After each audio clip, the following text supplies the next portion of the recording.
Iran क्या चाहता है युद्ध रोकने के लिए? हाल की रिपोर्ट्स के अनुसार ईरान ने साफ कर दिया है कि वो बिना अपनी शर्तें माने युद्ध खत्म नहीं करेगा। अमेरिका और इजराइल द्वारा दिए गए सीज फायर प्रस्ताव को ईरान ने ठुकरा दिया है और अपनी तरफ से कुछ कड़ी शर्तें रखी हैं।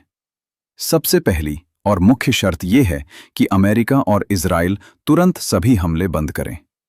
ईरान का कहना है कि जब तक उस पर बमबारी जारी रहेगी तब तक किसी भी बातचीत या समझौते का सवाल ही नहीं उठता। युद्ध का मुआवजा, रेपरेशंस। ईरान की दूसरी बड़ी मांग है कि उसे युद्ध में हुए नुकसान का पैसा दिया जाए। इस युद्ध में उसके सैन्य ठिकाने, शहर और इंफ्रास्ट्रक्चर को भारी नुकसान हुआ है, इसलिए वो चाहता है कि अमेरिका और उसके सहयोगी इसकी भरपाई करें। तीसरी शर्त यह है कि ईरान को अंतर्राष्ट्रीय स्तर पर यह गारंटी दी जाए कि भविष्य में उस पर फिर से हमला नहीं होगा।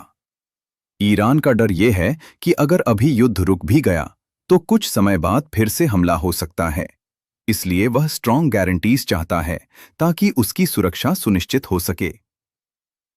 स्ट्रेट ऑफ होर्मुज पर अधिकार।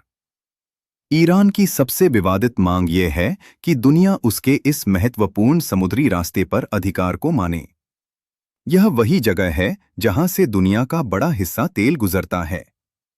ईरान चाहता है कि इस क्षेत्र में उसका नियंत्रण स्वीकार किया जाए, जिससे वह रणनीतिक रूप से मजबूत हो सके। पूरे क्षेत्र में युद्ध खत्म हो। ईरान ने यह भी कहा है कि सिर्फ उसके और अमेरिका इजराइल के बीच ही नहीं, बल्कि उसके सहयोगी समूहों जैसे लेबनान, यमन आदि के साथ भी लड़ाई पूरी तरह बंद होनी चाहिए। यानी वह फुल रीजनल सीजफायर चाहता है। अमेरिका की शर्तें क्यों नहीं मानी?